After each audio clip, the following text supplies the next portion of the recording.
Good morning, everyone. We're going to get started with our Human Resources meeting. Today's date is February 19th, 2026. The time is 10 a.m. In attendance are Commissioners Eberline, Duncan, and Matari. I'm going to call this meeting to order. Are there any changes to the agenda? Hearing none. Public comment. Anyone wish to speak?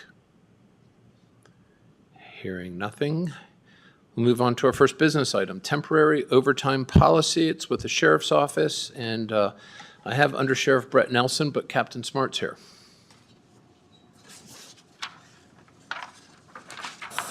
Thank you, Commissioners. Kevin Smart for the record. Yes, we are requesting to make this policy a permanent policy. This is a policy that we've been running on about 6-month increments for the past 2 years, and we're just wanting to finalize that as a permanent policy, and that would only be for the sworn members and dispatch that we are looking to do that for. Thank you. Any questions? I do have just a comment on this. When do we know when it expires right now? April. I want to say, is it April 1? April 1. Captain Smart, you obviously were not involved in this communication, but last week I sent an email because it kind of addressed issues with overtime that I discussed in January. And I put in there that email a proposed solution to address this overtime issue. And I haven't heard anything back from anybody. So until we kind of get that resolved, I'm okay with continuing this on a temporary basis, but not a permanent basis until that's addressed. So I'm open to extending this until the end of June or something like that. And hopefully we'll have that resolved and then we can make it a permanent. But until I get a response from that email. And that was to the sheriff and the undersheriff as well. Was an email specific that you're looking for? Well, the email I sent was to the sheriff and the undersheriff and Captain Heil. And I haven't heard anything back. And it had a proposed solution in there addressing some overtime issues that we're dealing with. So I am for continuing this, but not necessarily making it permanent until we can, get a response on that. Okay.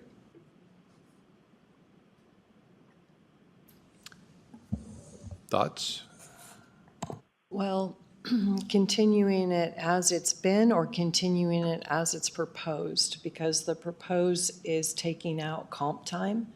So I would say that if you want to extend it, that we extend it with comp time being removed. So extend it as it's proposed to go forward.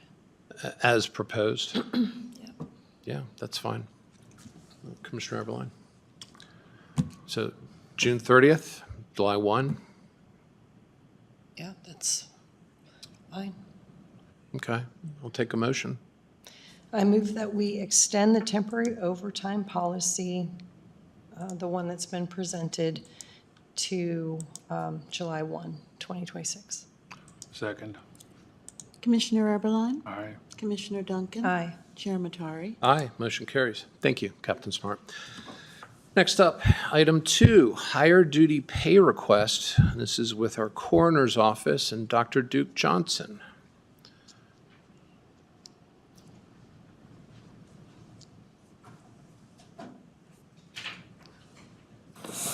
Good morning, Commissioners. Thank you very much for this time. This issue is in relationship to our new autopsy center.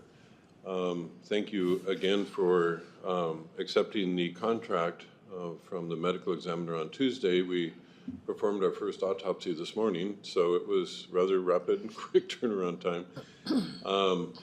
It all went smoothly. So we're just going to, just continue to expand, and we're very happy with how that's going. This issue, though, we wanted to bring up for the autopsy assistant that we hired as a medical or a death investigator about 2 years ago, Kristen May. She was hired with the stipulation and understanding that we were going to probably be opening this, and we would like to use her skills. She's been an autopsy assistant for a year prior to coming to our office.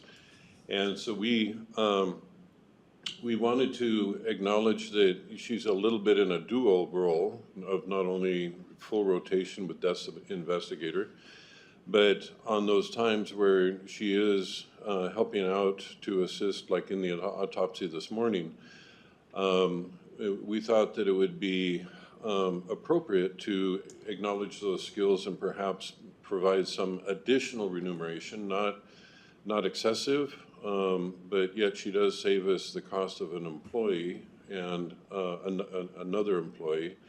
And we would like to, in essence, acknowledge those skills. And so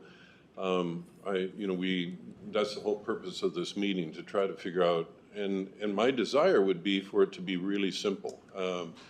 If we try to do it on the clock of, okay, she starts at a certain time period and we add so much per hour during that time period, it could become incredibly complicated and confusing, especially if she has to follow up with some lab samples later for an extra, 20 minutes and on and off the clock, et cetera. And I just would prefer not going down that pathway.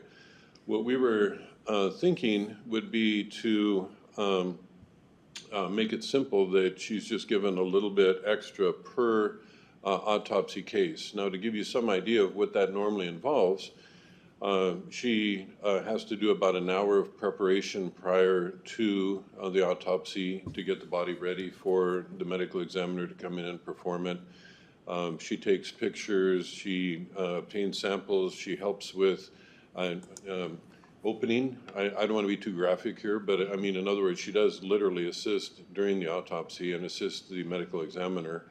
And then she collects samples and, draws blood, et cetera, and then, closes up everything, cleans up everything, and goes. So one thought would be that perhaps, and there's two different types of cases. There's a typical case that occurs that normally it takes the medical examiner about, 45 minutes to an hour to perform. But there are ones that are much more complicated that can take, 2 hours that involve a potential murder case or et cetera, where there's just a lot more information that needs to be drawn, DNA, et cetera, et cetera.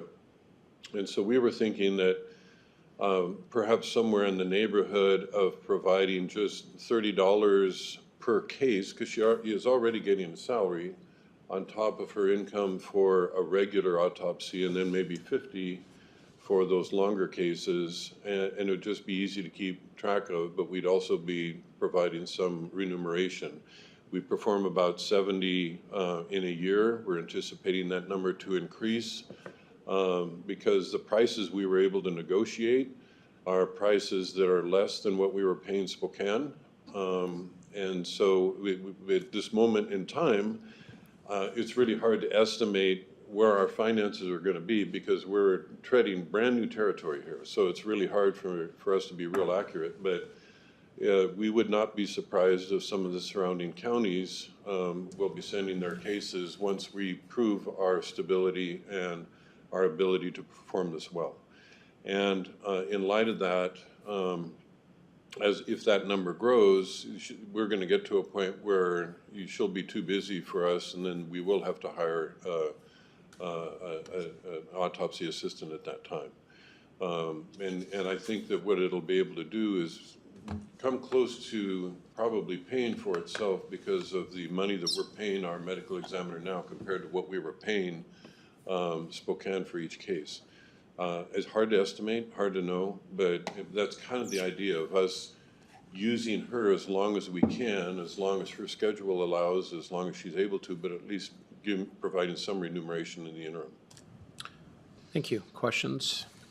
No, I think it's reasonable to do the 30-50 split. I think that's good. Look, I'm all for your proposal of recognizing the employee. I think, though, that what we typically do is we get just some sort of a little fiscal impact on that.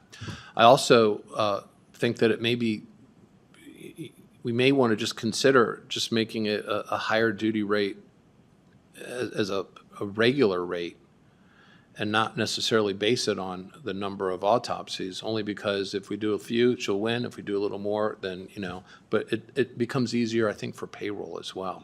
I believe. And so that way, it's just a higher duty pay, which is what we do with other people, based upon some average number that you think is reasonable. Just do a short fiscal analysis, and I see no reason to even, make it retroactive to this morning Okay, because she started doing that work today. right. And the only other reason with the fiscal impact is because that's actually normal protocol for these HR questions. And if we stop doing it for one, then, we have others, and then it's just easier to kind of stick with that protocol. Sure. Unless this board thinks differently. No, I think that's a great idea. Well, that's fine, and if you want to put it on the business meeting, because I don't think it'll take that long to get a projection probably. So again, if you go with $1 higher duty pay, that's $20.80 a year. If you go with the, $50, that's max $3,500 if you're doing 70 autopsies. So, Yeah, I mean, our goal is to make it simple as possible. Well, the simplest is just to have a higher duty rate that is reflected in every paycheck. Yeah, that would make sense. There'd be less accounting with that. Sure. I mean, that's what we're up for sure. Yeah. But still, at the same time, acknowledging the skill, which is great. Yeah, I agree with you 100%. Great. Anything else on this? No? Okay. Next up is public comment. Thank you. Anyone wish to speak? Hearing nothing. 10:11, meeting adjourned.